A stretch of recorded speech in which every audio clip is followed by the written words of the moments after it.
What's going on, guys? Welcome to another episode of KJ Tech Vlogs. Right now we're at Walmart and I'm recording with the iPhone 7 Plus shooting in 4K. I'm going to be making a video and comparing the differences from a Canon G7X Mark II and the Sony A6500. Let's start off with this G7X Mark II. Now recording on the Canon G7X Mark II.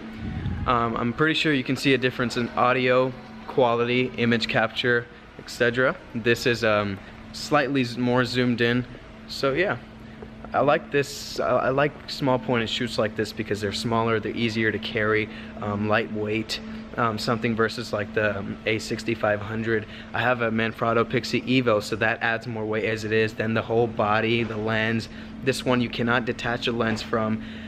Some pros and cons from this and the A6500. This one does not have an audio port, so you cannot plug in some headphones to listen or plug in external mic. This has a built-in mic, so you have to talk to it. A pro, this has a flippy screen right here. Now it's not there, now it's there. That's a pro. A lot of people like having a flip out screen so they could look at themselves, so I really do like that addition. The Sony A6500 does not have that, but to me personally, yeah, it does bother me, but at the same time, I don't necessarily need the flip out screen to record, because I could put this flip out screen out right now and all I know is I need to stare at this lens and act like you are the audience, because you really are, and that's really about it. And I know I'm going to be in film. I'm holding it out wide enough. I know I'm going to be in focus and shot, so in point. That's not really my problem, but for some people that is, and that would bother me, so I understand why people say that. Battery life. This battery life, I've noticed it is not as good as the A6500, but then again, you're comparing two different price cameras. The door just opened. Should we go? Let's go. I don't know if I'm gonna get yelled at. Oh, this is outside, so it's kind of cold.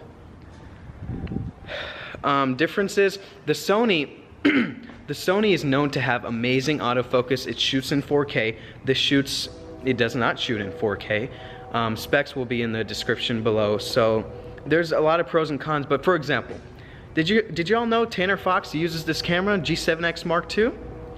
A lot of people like the A6500, but it is not a necessity for making videos. It's just a high-end camera. It can do a lot of things and has a lot of capabilities, so that's why people buy it. But if you're recording regular YouTube videos and you just want a camera, this is the best camera, and I'm telling you that for a reason. It is gorgeous by the looks. It has great autofocus. It's not too bad. It's great. It works great in low light. You can use the settings to change that. I really suggest this camera. I'm loving holding it. So let's test out the autofocus. Let's see if it can focus on a couple of things. Let me put down the screen here. We'll put it at a couple of items that they're selling here. 3, 2, 1. That took a little longer than expected, but that's fine. Let's go to something like, I don't know, this.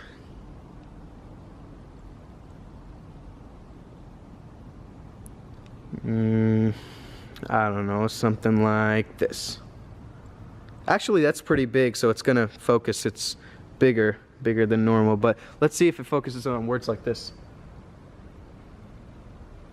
Took a little longer, huh? Let me flip back out the screen. Let's see how long it takes to focus on me. It took a second, didn't it? But don't underestimate the autofocus quality and just base it just off that. I'm sure it can do much better. Probably some settings, I leave it just how they are, just to show you guys straight out the box. I like this camera. I really like it. It's actually my girlfriend's, but I'm using it for the video. So yeah, let's go ahead and switch over to the Sony A6500. Now we're recording with the Sony A6500. I know, like I said before when I did this, you can see a difference in audio. This has an external mic. I'm using the Rode Video Mic Pro, and you can see a difference in quality. We are shooting at 4K right now, so I know that's a big difference. A couple of pros and cons again. This one does not have the flip out screen, but like I said, I'm just staring at the lens. I know I'm in shot. This has interchangeable interchangeable lens. So I could buy a new lens and just put it on there. This is 10 to 18 millimeter. This is the wider lens. That doesn't have an interchangeable lens. It comes with the built-in lens. You know, This has a viewfinder, no flip out screen, but I don't mind. This is a much more expensive camera. It does a lot of more things, like you could put it in a feature where you could do panoramic shots and it will process and make one entire HD image. You could put your eye in the viewfinder and press the zoom button and scroll and watch it. When you put your eye in the viewfinder, it's actually a more crispier image. And my friend actually tried it once and he said, oh my god, he was freaking out. But you know what, even a first person view, when they've never seen a camera like this, it's awesome.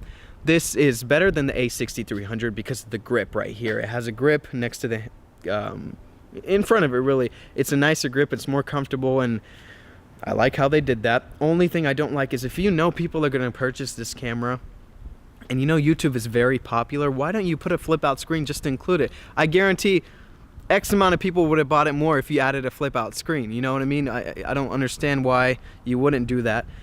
One similarity between these two cameras, they both charge with micro USB. You can do that, and they come with external charges for the batteries as well. So yeah, I like that. My hand is actually hurting. Yeah, I'm weak because I'm holding a camera. But let's test out the autofocus in this A6500.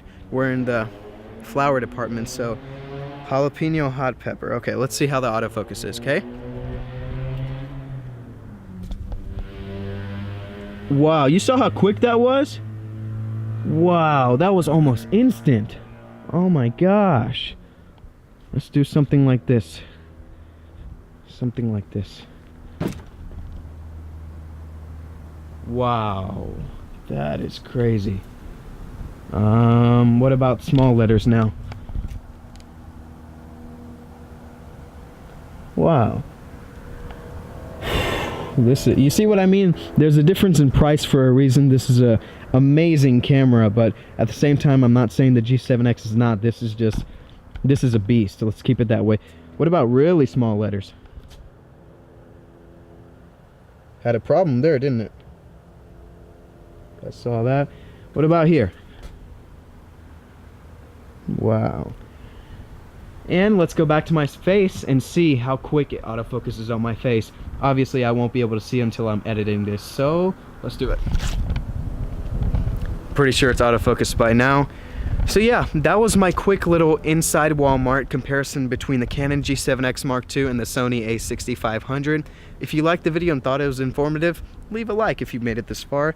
And if you're not already subscribed, subscribe, because there's a lot of giveaways and things coming out in the future that you guys will love. Thank you guys so much for watching, and until next time, me and these cameras, we out in 4K though.